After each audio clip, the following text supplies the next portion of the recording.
आत्म शांति और आंतरिक सौंदर्य प्रदान करती है। माँ महागौरी कहती हैं कि माँ महागौरी 8वें दिन पूजी जाती हैं। ये श्वेत वस्त्र मतलब सफ़ेद वस्त्रों में ये ज़्यादा दिखती हैं और ये हमारे मन को शांत करती हैं, कोमल करती हैं, दिव्यता से भरती हैं। और उनके हाथ में त्रिशूल है, अभय मुद्रा है, डमरू है, वदन मध्य मुद्रा है और वृषभ मतलब बैल की सवारी माँ करती हैं।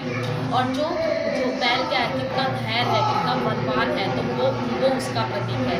और माँ महागौरी को इसलिए पूजा जाता है क्योंकि जीवन में जीने के लिए शुद्धता और पवित्रता होना बहुत ज़रूरी है।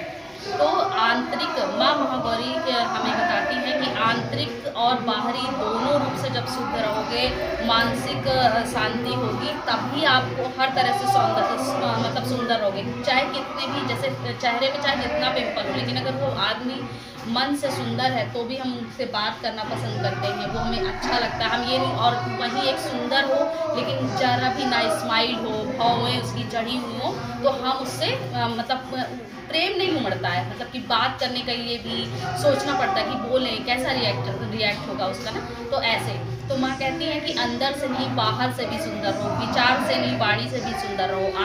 आत्मा की पवित्रता होना जरूरी है। माँ महागौरी को जोड़ने के लिए हम क्या कर सकते हैं? सबसे पहले प्योरिटी। कैसी प्योरिटी? मन से भी, शरीर से भी और आत्मा से भी पवित्र कैसे बने, इसके लिए हमें कार्य करने हैं सकारात्मक। तो जैसे हम सुबह स्नान करते हैं वो बाहरी के लिए हो गया, बाहरी स्वच्छता हो गई, लेकिन जब हम ध्यान करते हैं, जाप करते हैं, पूजा करते हैं तो वो हम अंदर के लिए करते हैं ना, बाहर से तो इसका कुछ नहीं है।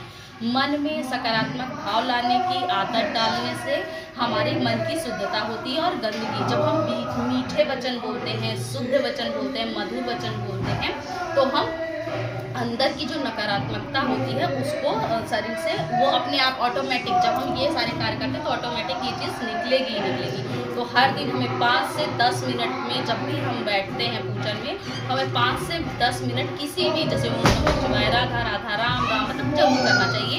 ये हम अपनी दिनचर्या में इसको बढ़ा सकते हैं, जिससे हमारे अंदर की प्योरिटी जीव आए। इनर पीस को कैसे जीवित करें? मतलब कि अभी तो ये प्योरिटी प्योर हो गए अंदर और बाहर से, लेकिन आप मानसिक रूप से कैसे संतुलित रहें, भावनात्मक रूप से कैसे संतुलित हो जाए हमारा मन, उसके लिए हमें सकारात्मक दृष्टिकोण देखना चाहिए। मतलब कोई भी कार्य हुआ तो उसमें सकारात्मक क्या हो सकता है।